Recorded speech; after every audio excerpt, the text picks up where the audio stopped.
Alright, boys and girls, ladies and gents.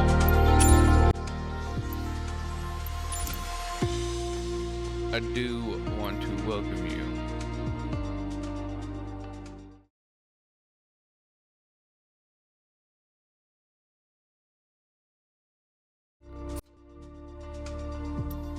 Alright, boys and girls, ladies and gents. Alright, boys and girls, ladies and gents. Alright, boys and girls, ladies and gents. Take it back down to it. Alright, boys and girls, ladies and gents. Welcome back, welcome back, welcome back, welcome back, baby. We are so back today. If you don't recall, in the first part of this series, the Zero to Hero series, we started the FS Academy flight training thing in Microsoft Flight Simulator 2020. Now,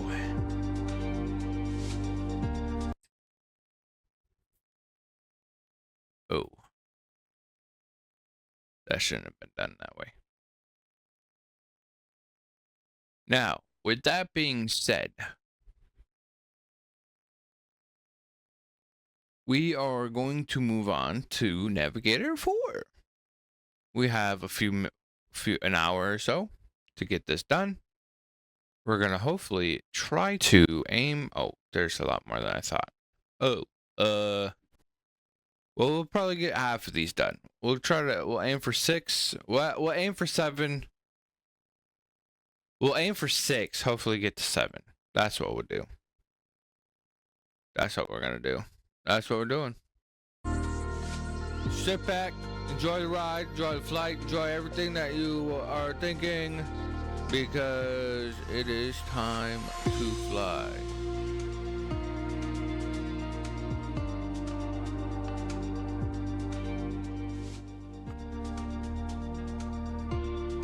And for some odd reason, we have to select my audio. There we go.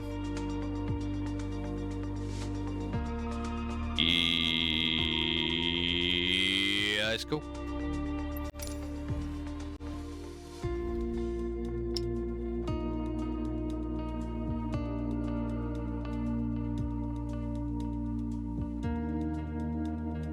We are in a Cessna 152. Steam gauge does not have any GPS in it.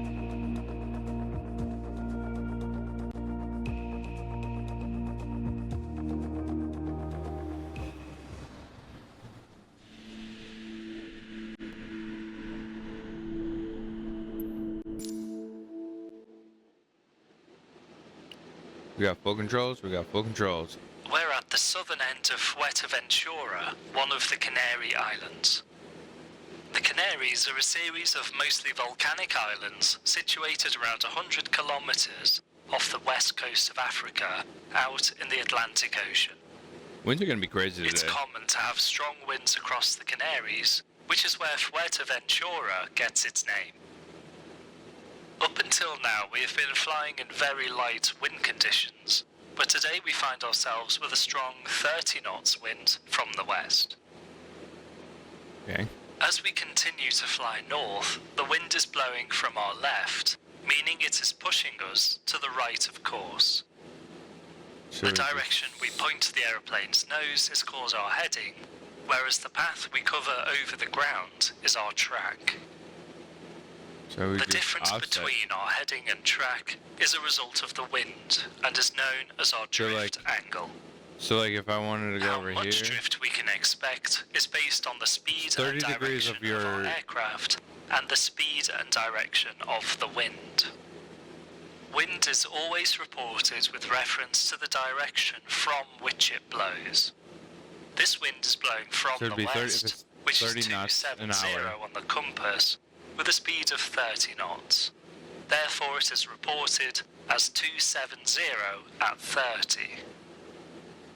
Our ground speed is the speed at which we cover the ground below us, and it depends on if the wind is acting as a headwind or a tailwind.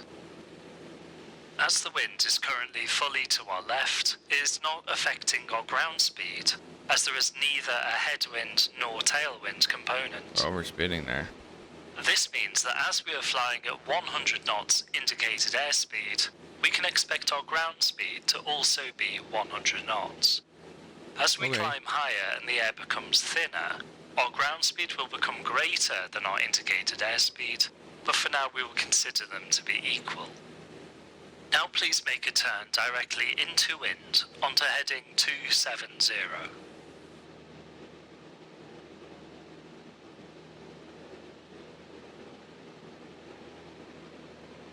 Bank angle. Just kidding.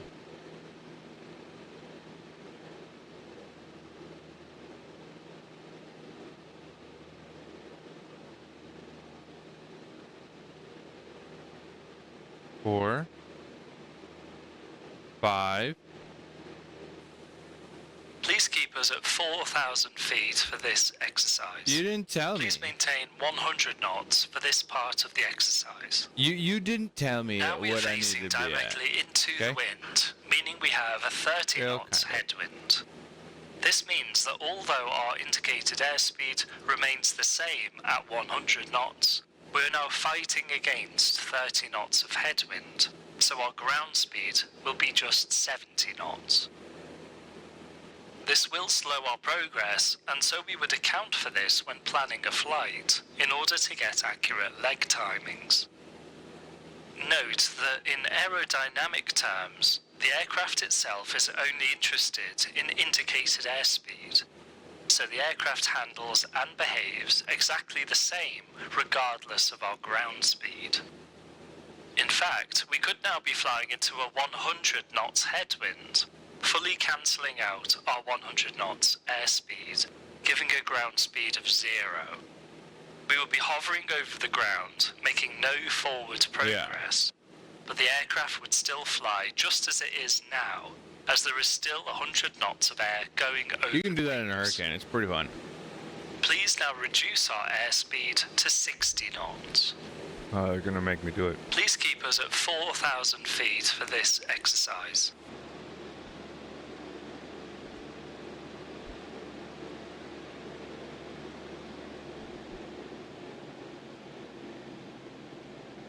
I'm sorry I didn't keep you at 4,000 feet. Oh, wait.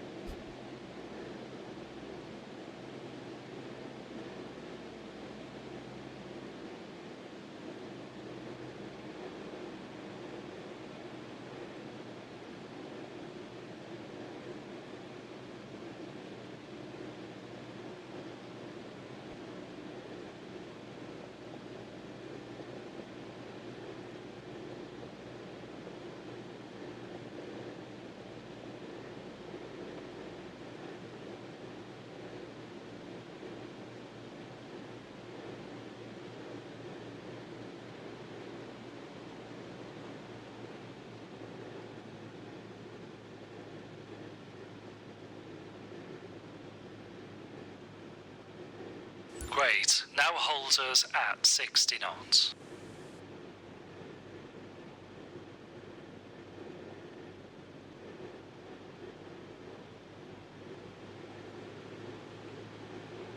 This is more difficult now than that we are flying at an indicated airspeed of 60 knots, our 30 knots headwind component results in a ground speed of just 30 knots, which would result in some pretty slow progress.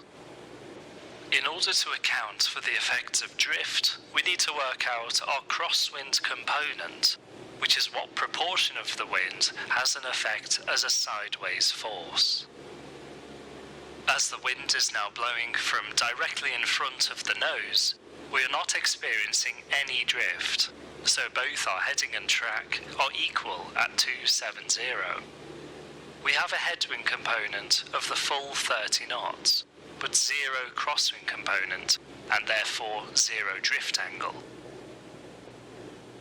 Please keep us at 4,000 feet for this exercise. Please now make a left turn onto heading 210. Please keep us at 60 knots for now.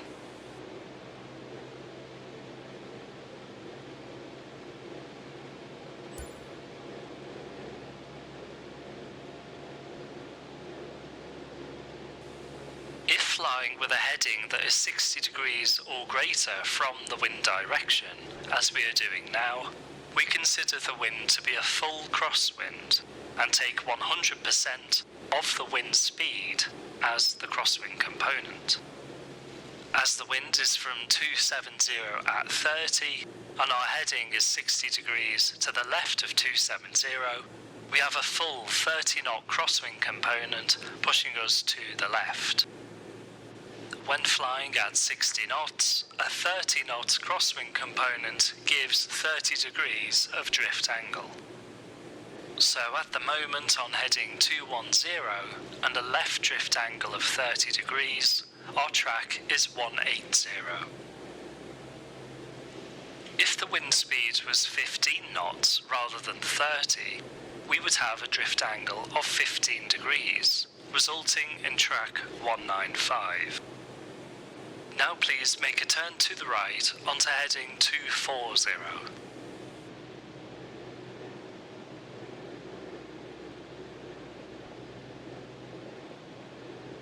Notice when turning, our indicated airspeed can fluctuate as the nose gets turned in or out of the wind direction, making speed holding more challenging. It's true. Yes.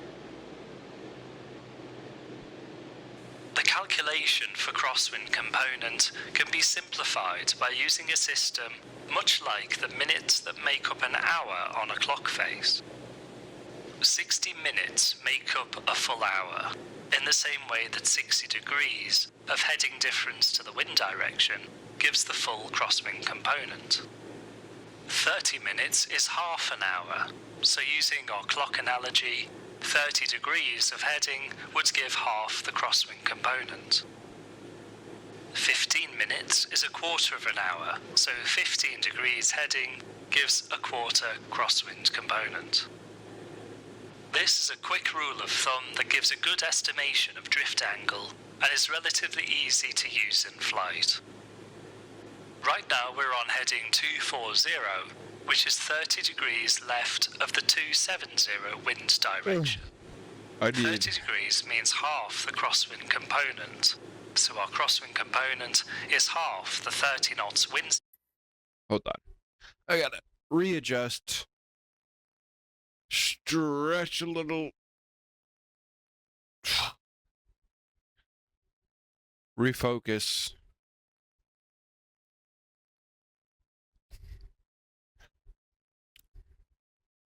All that information is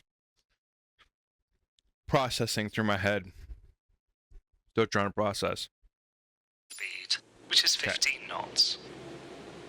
Therefore, a 15 knots crosswind component, while we fly at 60 knots indicated airspeed, gives 15 degrees of drift angle. Please now make a left turn to heading 180. I have no controls. I have no controls. Left-hand turn to 180. Please keep us at 4,000 feet for this exercise. Bank angle? Bank angle. No, I didn't. Oh my god. We are now on heading 180, which is greater than 60 degrees from the wind direction. So we again apply I lost all control. I lost all control. I lost all control. And therefore a 30-degree drift angle. Why do I have a fucking... Why am I going... The other factor to consider when estimating our drift angle is our speed. Went sky high there. Increasing our speed reduces our drift angle. At 60 knots, a crosswind component of 30 knots results in a 30-degree drift angle. But if we double our speed to 120 knots, the crosswind component only has half the effect, resulting in a 15-degree drift angle. Let's now accelerate back up to 100 knots.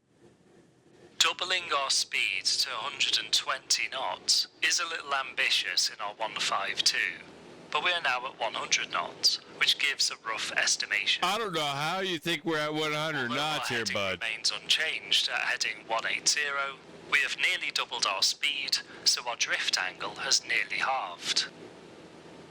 Our 30 knots crosswind component now results in roughly a 15-degree drift angle. This is part of the reason why flying en route requires accurate speed control, as flying at an incorrect speed not only affects our timings, but also our track.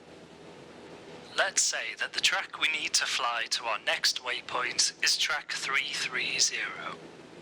330 is 60 degrees to the right of the wind direction, so we would apply the full 30 knots as a crosswind component. At this speed, a 30 knots component will give about 15 degrees of drift. So to fly a track 330, we would turn to heading 315. Please make a turn to heading 315 now. Please keep us at 4,000 feet for this exercise. Great. This heading 315 results in a track 330.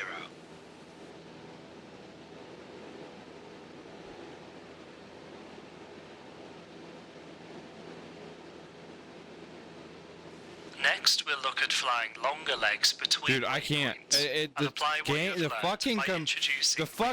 I paused it and everything. What the shit? Sorry for yelling. I just blew out your ears. I'm sorry. At least I fucking passed. Holy shit. My life just flashed before my eye. Stretching my legs. You get it? It's funny.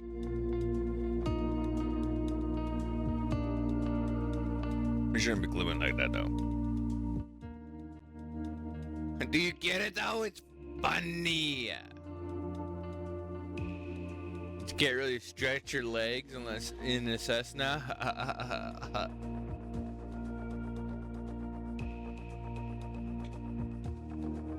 All right.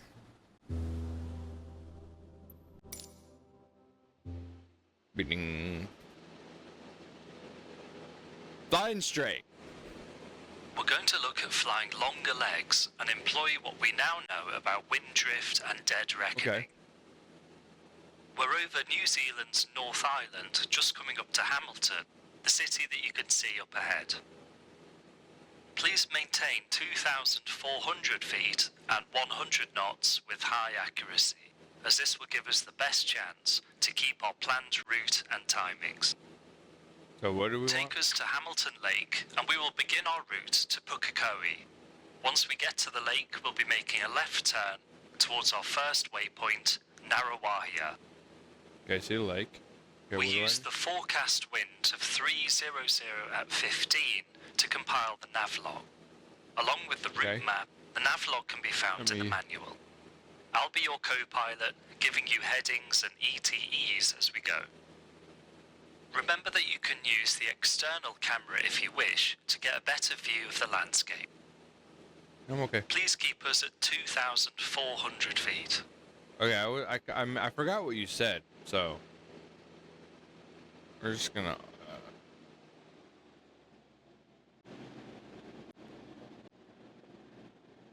We're gonna glide down to. Maybe 3 bricks, huh? That was a little rough. Sorry.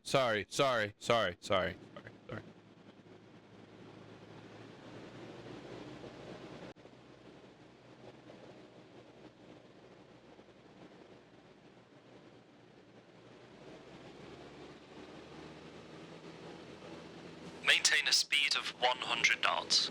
I'm working on it. I had to drop down.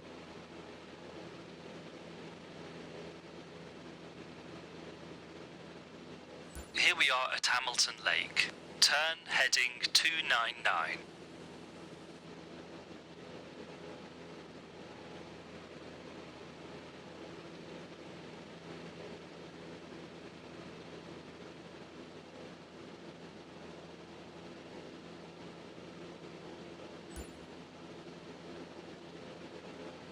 Time. This leg will be for 9 minutes. Tune. We are remaining beneath the Hamilton Control Area, CTA, so we can keep the radios set as they are. I'll keep an eye on the heading indicator and compass and let you know if they need realigning. Temp. Engine instruments for temperature and pressure, T's and P's are all in the green. Good, thank you. Tank. Check. Fuel is balanced between the left and right tanks, and the remaining quantity is as expected. Check. Remember that heading, speed, and altitude control are all important for navigation, especially now that our waypoints are becoming farther apart. Narawahia is a town up ahead along the Waikato River, just at the base of the tree-covered ridgeline.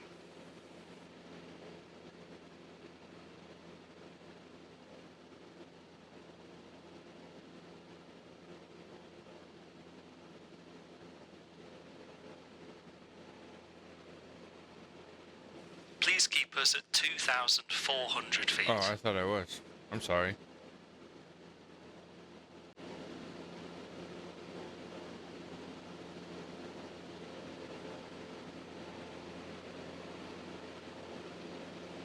Overspeed. We're overspeeding. We're speeding. We're speeding. FAA is not gonna like us. Oh God, why did you do that?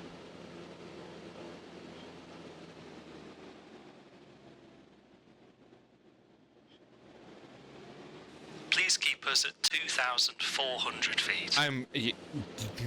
Bro.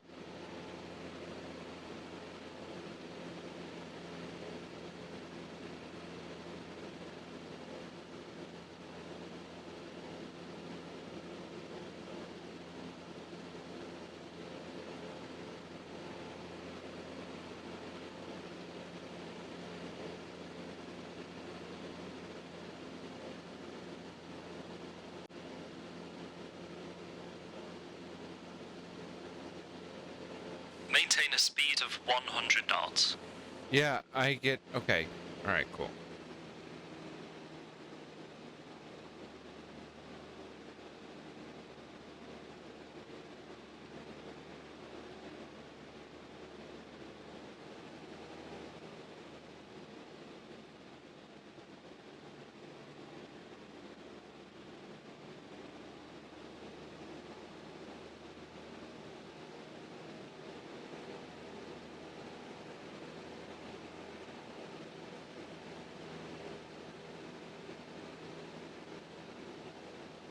It's funny. I'm sitting here hearing airplanes go over my head from the school down the road.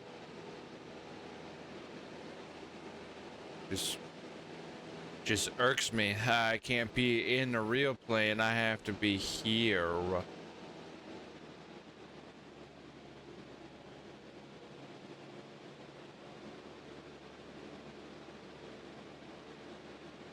See, I am. It's crazy to me to think that, like, this is way more difficult. I have to assume. I wouldn't say difficult, but a whole different like, I don't know what the word I'm looking for is.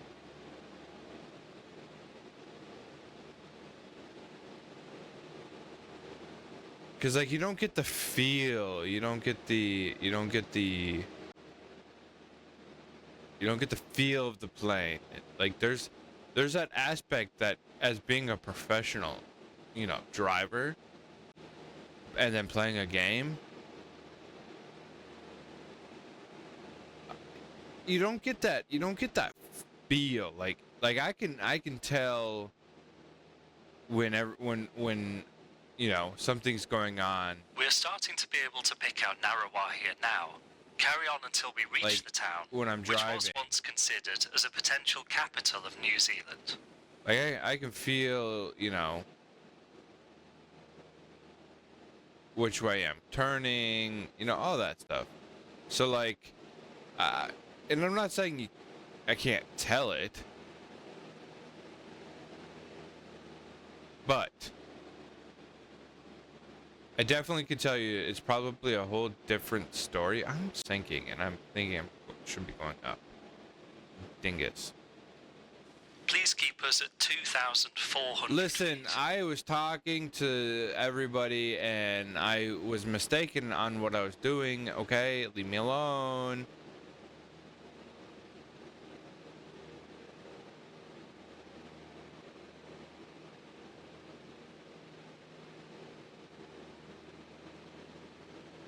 Like, I can only imagine, like, it's probably easier, just in my sense of what I can tell, right?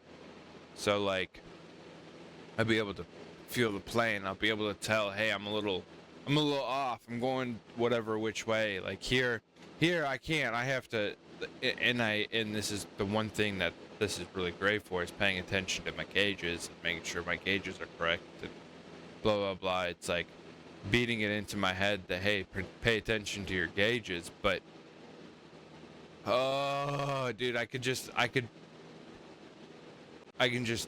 tell that it would probably be a little bit easier, and I might just be talking out my ass, and I don't know.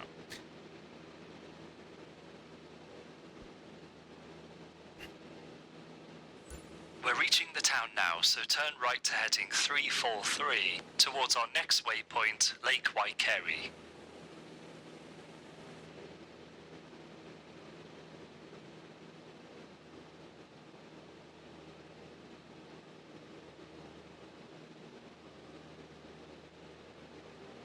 Go down.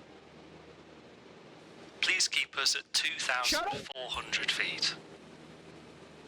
Time. Estimated time en route ETE to Lake Waikeri is 8 minutes. Tune. Radios are good and correctly set. Check. Temp. T's and P's are in the green. Tank. Fuel balanced and sufficient.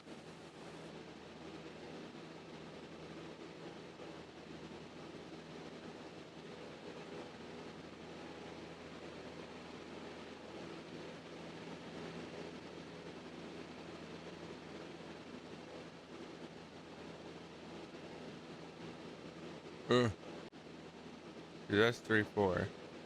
That should be like right here.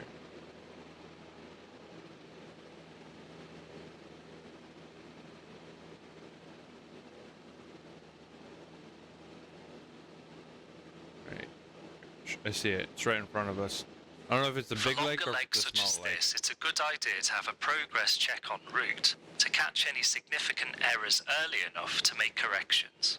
Jesus Christ, dude. This We fucking choose wind features is along crazy. our leg that will be easy to spot and can be useful as an en route check, known as a fix. Preferably they are around the halfway point. En route fixes are very useful for gross error checks, such as large tracking or timing errors, which may indicate that the wind conditions have changed a great deal since the planning stage. We're going to use a town called Huntley, which is a little further up the Waikato, as our en route fix for this leg. Once we get there, we will compare our actual position with our planned position as drawn on the map. We'll then be able to roughly calculate if we are to the left or right of course, and by how many degrees. We use the drift lines on the map to estimate how many degrees our actual track differs from our planned route. Once we know this figure, we apply double the error as a heading correction. For example, if we estimate that we are 5 degrees left of our planned course, turning 5 degrees to the right will stop our error from getting any larger, as we will now be paralleling the route. Applying an additional 5 degrees to the right will begin to take us back onto our plotted route. This is another reason to be accurate with your heading control, as several deviations will make errors more difficult to assess and correct. Please keep us at 2,400 feet. Dude, I'm barely above it. Shut up.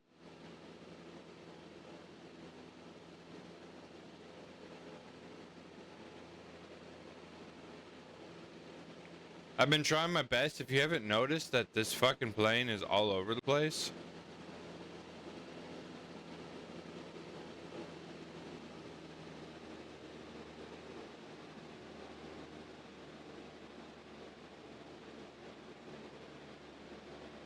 Hey, I'm getting We're off course approaching here. Huntley, our en route fix. You can see the Waikato River passing through and the power station on the west side of the river. Yep. We'll check our current position with our intended route and see if any adjustments need to be made. Huntley is to the left as expected, so we look to be on course, so no heading adjustments are required. Cool.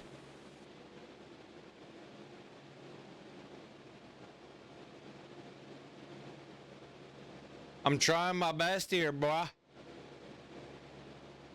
I really am, I promise. Oh, God.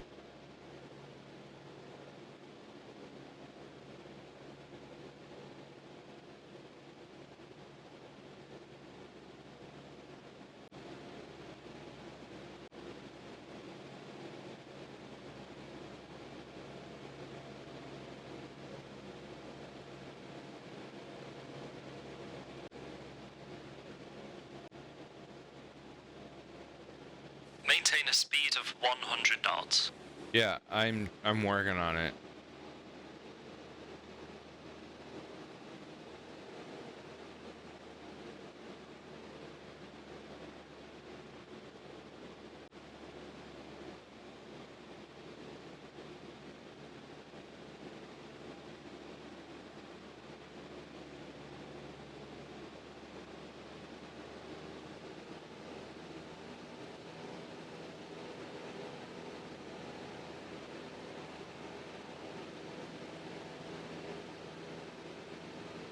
Maintain a speed of 100 knots. Dude, I'm trying.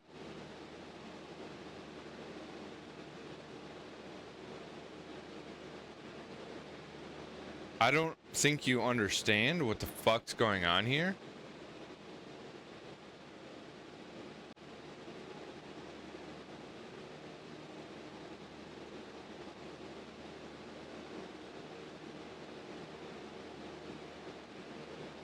I don't think you're grasping the straws, bruh.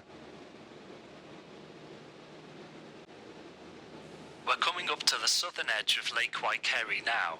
We're expecting our planned heading and wind corrections to take us to the strip of land that reaches out into the middle of the lake. Consider how well you were holding your heading on the way here, and if any drift corrections brought you to the right place.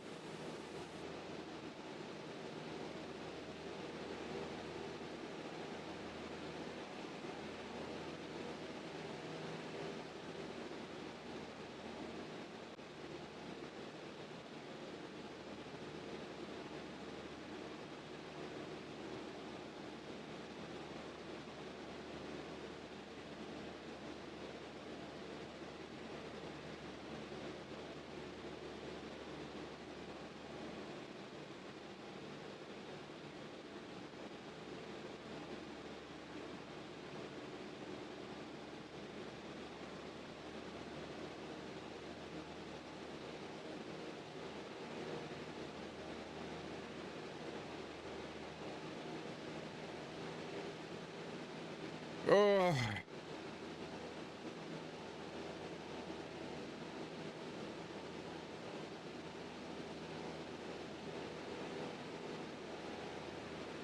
How's your day been? That's good. It's good. My day's alright. My day's been alright. It's a pretty lake.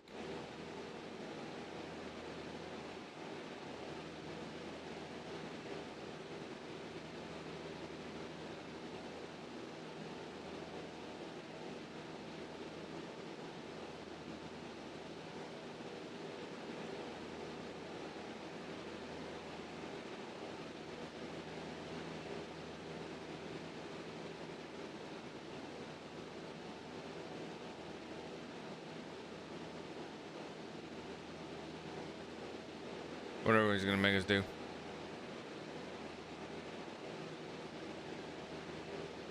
What do you guys think? We're gonna turn somewhere or are we gonna be done?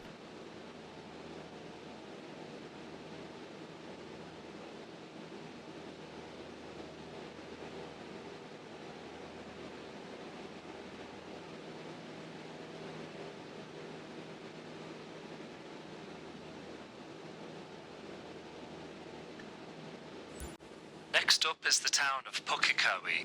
Turn heading 294. For all those Please that, keep us at 2,400 feet. I'm working on it, dude. 294. For all of you that guessed turn, you are the winner of a nice virtual high five. Let's go.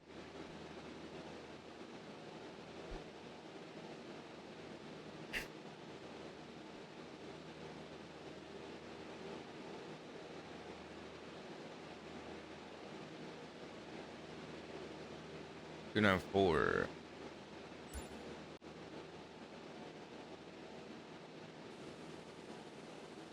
This leg's ETE is 12 minutes. No change to the radios. Check that the heading indicator is still aligned with the compass. Oop. I'm gonna track a little bit. T's and P's are in the green. Gonna go up. Fuel is balanced and sufficient. Please keep us at 2,400 feet.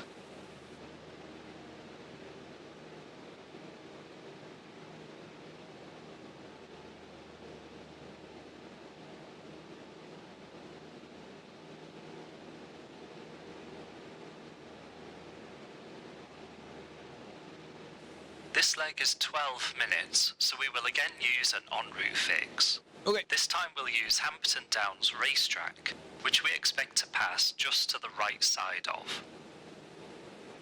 As we reach our en route fix, we'll again check our tracking and make a wind correction if needed.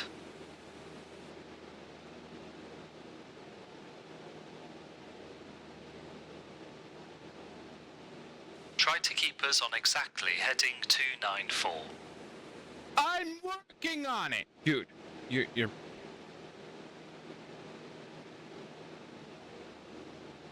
All you'd have to say is, "Hey, check heading."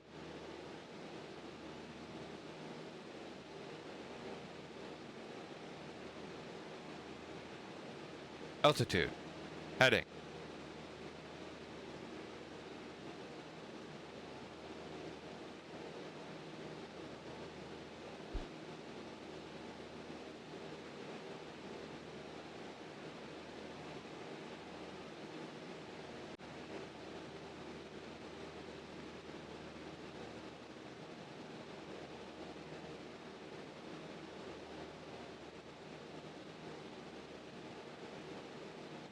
Please keep us at 2,400 feet. I want to shoot you in the face.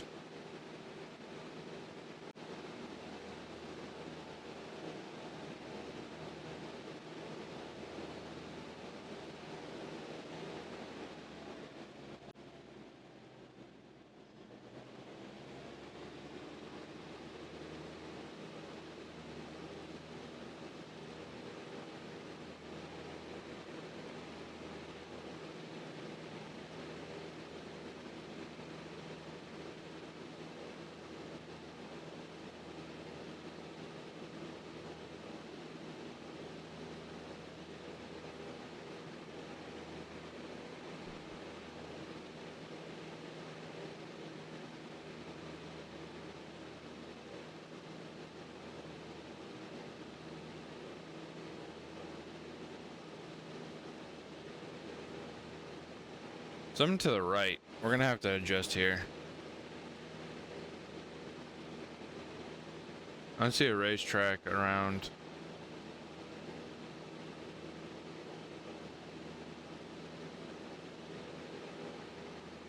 Go down.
It's like it does a slow climb and then all of a sudden it just skyrockets.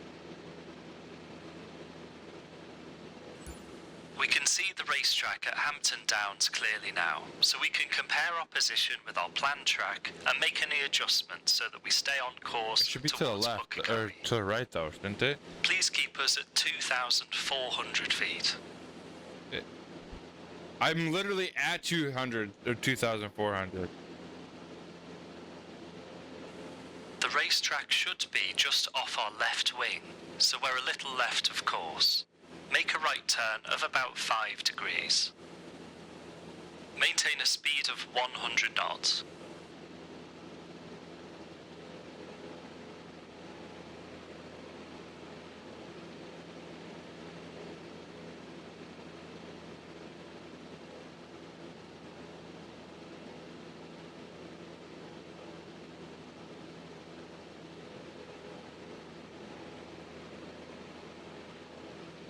There should be at 299.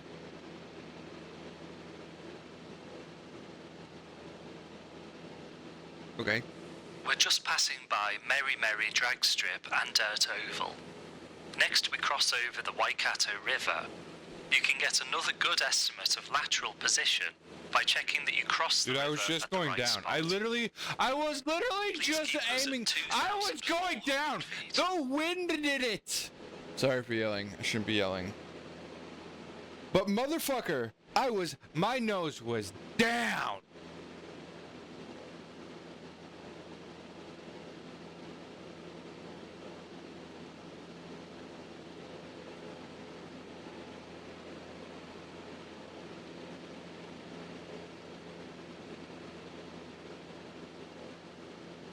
Maintain a speed of 100 knots.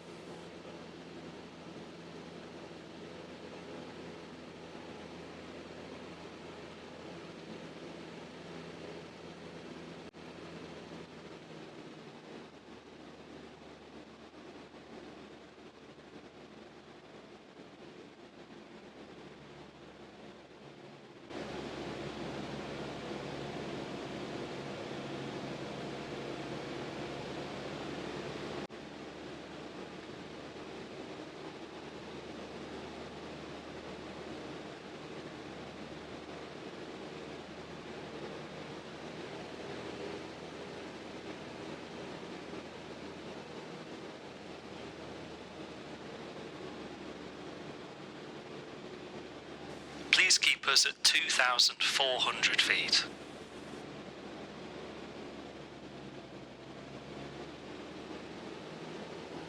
You see that? I was going nose down. It started to level itself off. That's crazy.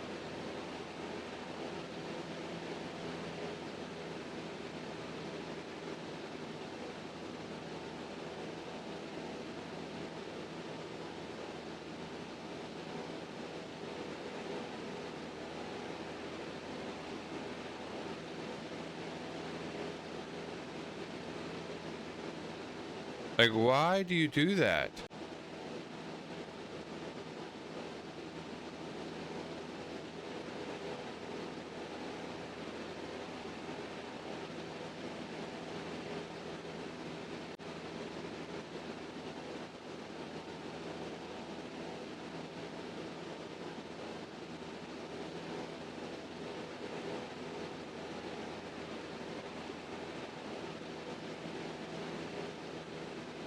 You know what?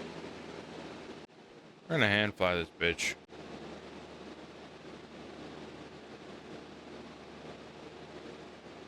%100 hand fly it.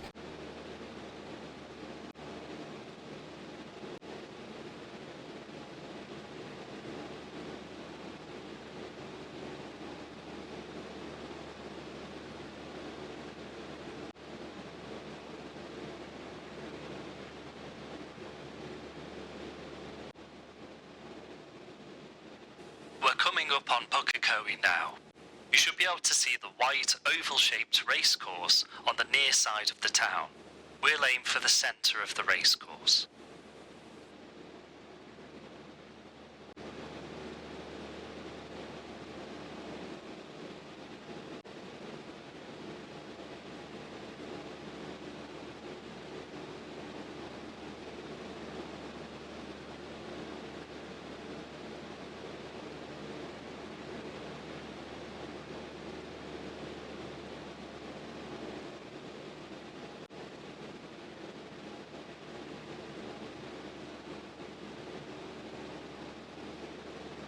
Listen, I'm trying my best.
Oh, can we just be there?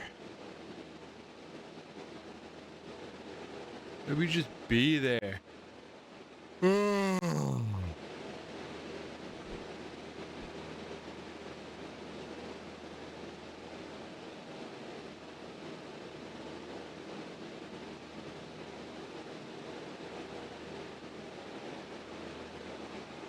Might have to ask for an in-flight coffee. Hey, hey, Susan. Can you give me a coffee, please? Sure, right away.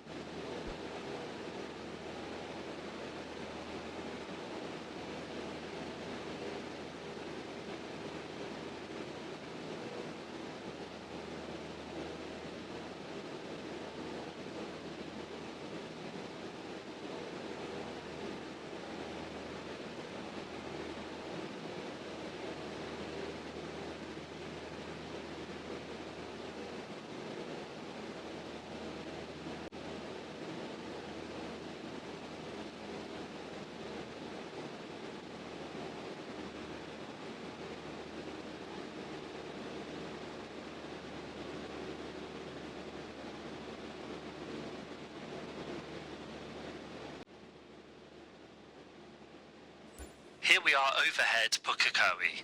As you can see, with a little extra brain power, we can use a much more sophisticated and reliable method of navigation, allowing longer and more direct legs to our destination, coupled with en route fixes to check our progress. Oh, what's up, boy? I don't have So far, we've been flying always outside of controlled airspace. So next, we'll take a look at using the radios and communicating with ATC.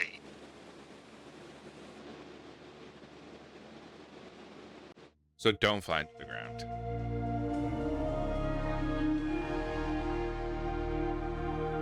Damn. Oh! Don't yell. Alright, boys and girls, ladies and gents, prepare. We're gonna go fly some more. Got my coffee. You know what I mean.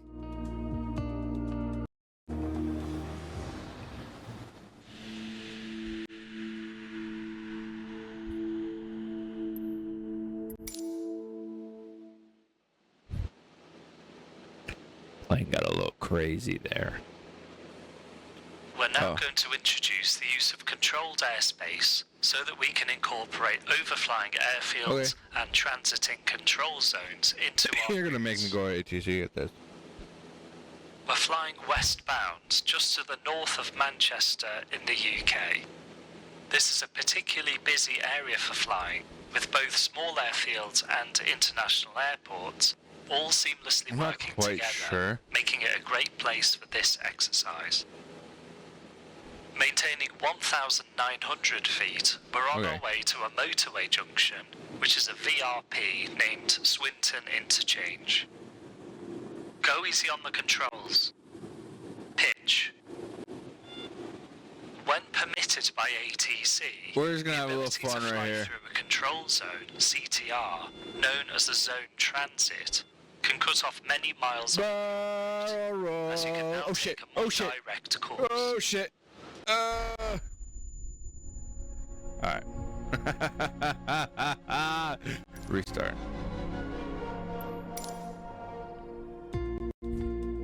I don't know what the fuck was going on there, but yeah.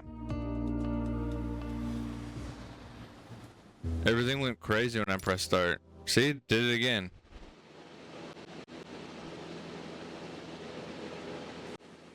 We're now going to introduce the use of controlled airspace so that we can incorporate overflying airfields and transiting control zones into our routes. We're flying westbound just to the north of Manchester in the UK. This is a particularly busy area for flying, with both small airfields and international airports all seamlessly working together, making it a great place for this exercise. Okay. Maintaining 1,900 feet, we're on our way to a motorway junction, which is a VRP named Swinton Interchange. When permitted by ATC, the ability to fly through a control zone, CTR, known as a zone transit, can cut off many miles off your route, as you can now take a more direct course. Depending on commercial traffic levels, ATC does not always have the capacity to accommodate light aircraft such as ourselves, but on quiet days we have better chances. The first thing we're going to look at is flying through the Aerodrome Traffic Zone, ATZ, which surrounds Barton, a busy and popular grass airstrip that is uncontrolled but provides an information service. In order to speak with Barton Information, we need to tune their radio frequency into our communication radio. Use the inner and outer knob of the COM1 radio to set a frequency of 120.255 into the standby window.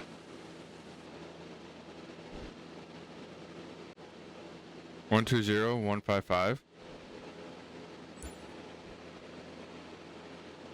Now press the COM1 swap button to make 120.255 the active frequency. There are varying levels of ATC service at airfields. Barton has an information service, so there is a tower at the airfield, but they do not provide air traffic control clearances other than taxi instructions, but can pass information such as the runway in use and any known airfield traffic. I think I'm going to put some... We will call Barton Information now and advise that we wish to fly through the Barton ATZ. Barton Information, Golf Foxtrot Sierra Alpha Charlie, for overhead transit routing Swinton to Thelwall, 1,900 Are you actually going to give me fucking ATC on this? Golf Foxtrot Sierra Alpha Charlie, Barton Information, good afternoon. No known airfield traffic, Manchester QNH 1007. 1007. QNH 1007, Roger, Golf Foxtrot Sierra Alpha Charlie. That's all that's needed at an airfield with an information service. If they had advised us of heavy traffic conditions, with lots of aircraft joining and leaving the circuit, we would like to round the ATZ, but as conditions are quiet, we can transit through without trouble. I have no idea where we're going. We're going to pass through the Barton ATZ en route to the Thelwall Viaduct VRP, which is where the M6 motorway crosses the Manchester Shipping Canal. Okay.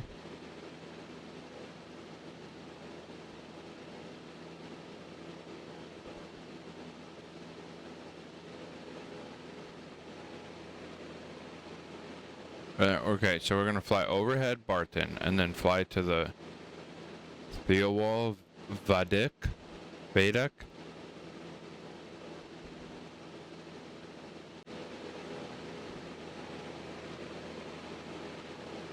What?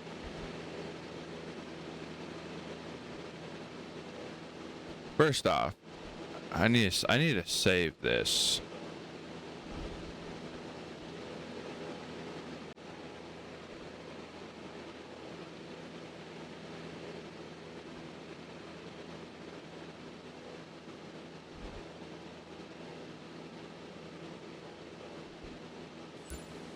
As this is a busy area for light traffic, with Manchester and Liverpool We're gonna follow airports the line, close the together, river. it would be difficult to accommodate a large number of zone transits per day, or make all light aircraft take a huge diversion around both control zones.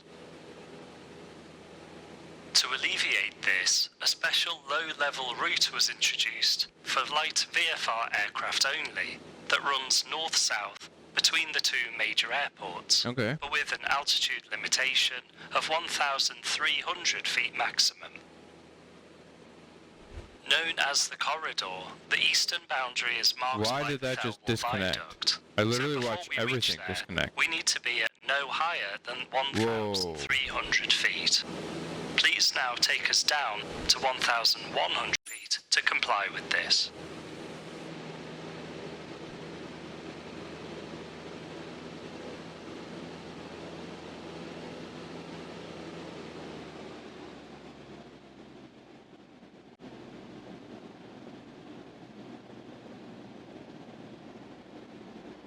Hard descent.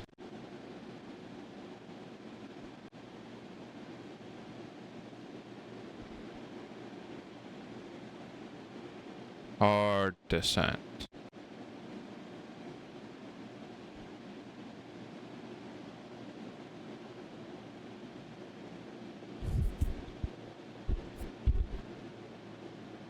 You're descending. Good. Now we're at the correct altitude for the VFR corridor. Continue towards Thelwall. Thelwall. We don't want to break that ceiling.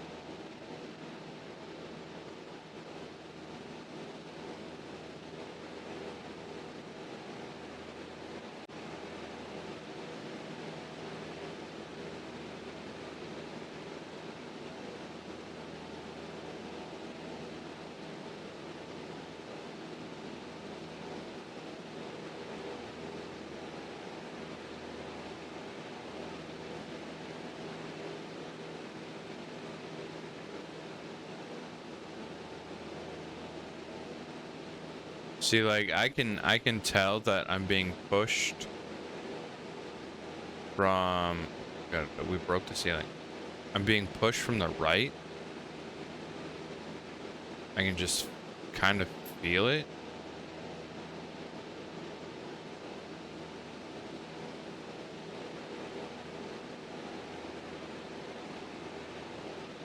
It's pretty heavy. I go course correction here.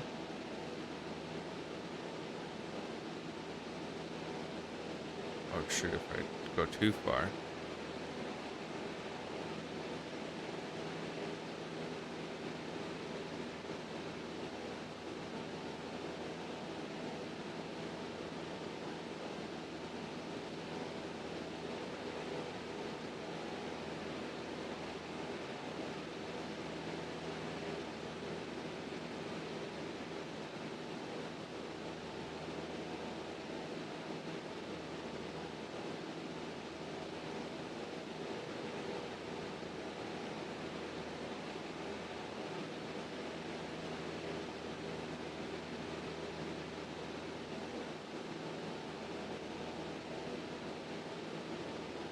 Oops, didn't mean to do that.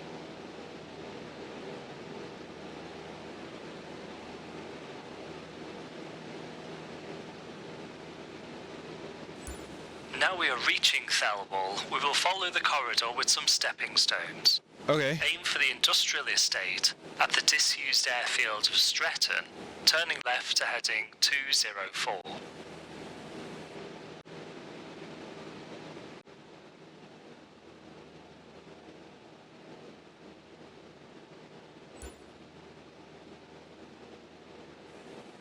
Now that we are in the corridor, keep an extra strong lookout for other traffic, as this is a major route for VFR flight. Okay.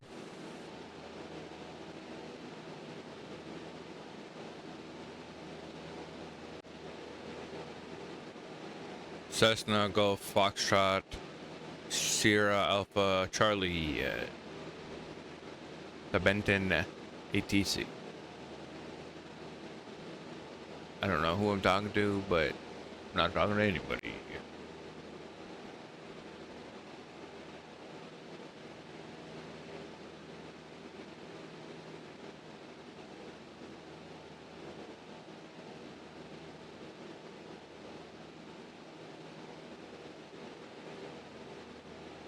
You know what's crazy?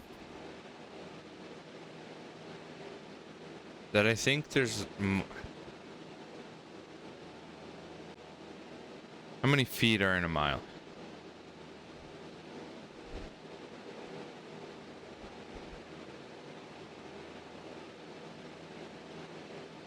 We're reaching Stretton now, which was a former Royal Navy air station, also known as HMS Black Cap, which operated as a major aircraft maintenance location. We're under a mile. Until it closed in 1958. I don't even know where I'm turning. Next, we'll fly heading 208 towards a small triangular-shaped town called Sandyway, before heading towards the lake at Winsford Flash. ETE to Sandyway is 5 minutes. As we are so close to the edge of the Manchester CTR, it is sensible to monitor the Manchester radar frequency. Monitor means listen to, without having to transmit. Okay. Tune 118.58 into the COM1 standby window. 118? What was it? 58?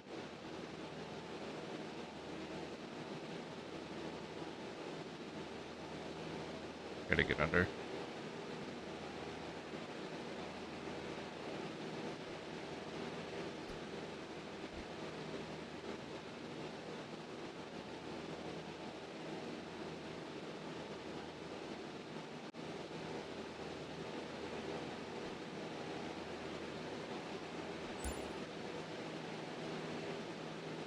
Now press the swap button to make it the active frequency. Great, now we can listen to any other traffic around Manchester to maintain our situational awareness.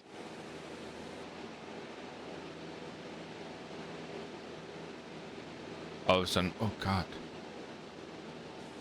We can indicate to ATC that we are monitoring their frequency by setting a frequency monitoring code or listening squawk into the transponder. Code 7366 is used for Manchester radar, so now please set 7366 into the transponder.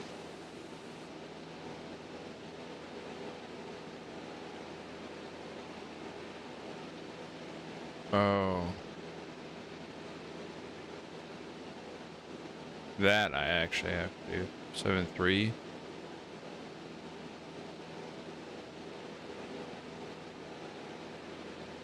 Please accurately keep us at 1,100 feet. I'm working it.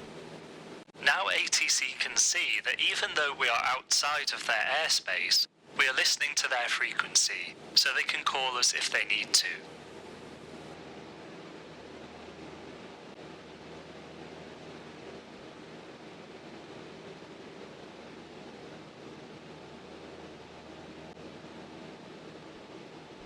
It'd be nice to have it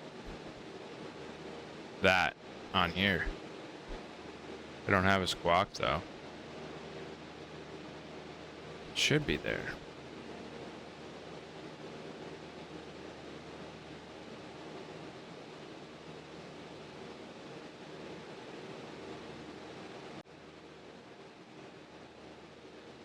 Please accurately keep us at Okay, we gotta go now. 1,100 feet. What the fuck just happened?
Here we can see the distinctive triangular shape of Sandy Way, which is a useful feature to avoid misidentifying.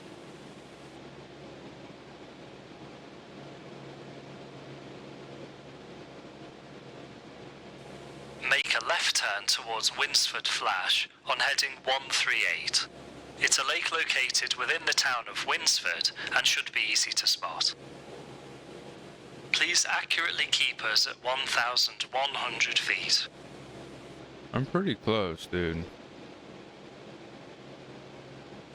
We can see Winsford Flash from here, as the lake is reflecting the sky, making it easily visible between the built-up areas.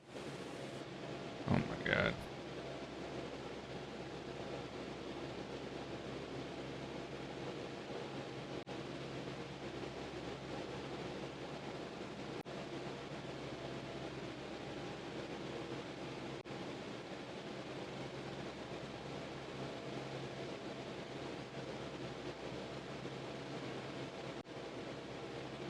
This wind is insane though.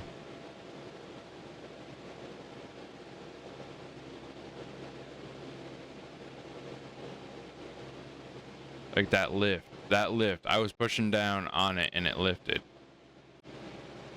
That was crazy.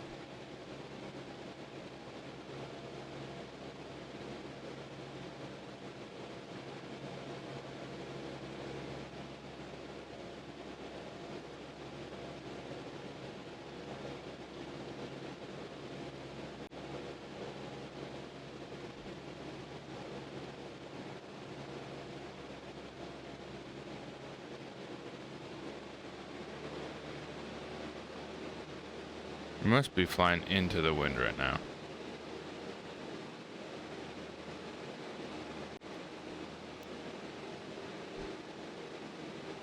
One, because my airspeed dropped drastically. Two, I keep getting front lift. Keep getting some lift on the nose and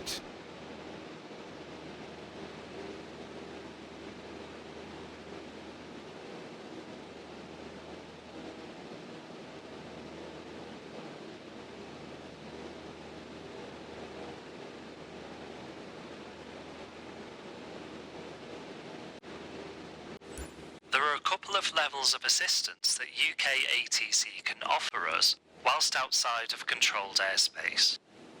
okay. They can give us a basic service where we will be advised of any known activity in nearby airspace, but only while controller workload allows. We need to maintain our own traffic separation.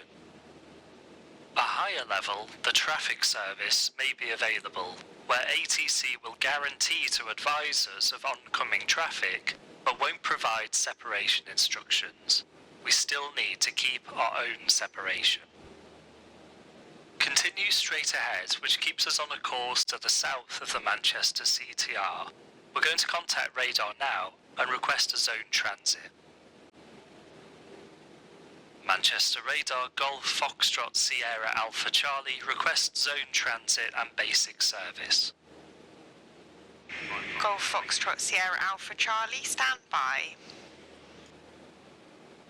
We don't respond to a standby instruction, but continue to listen for the controller to call us back. Now that we have made contact, it does not yet mean that we are permitted into the control zone, so we must remain outside whilst we wait.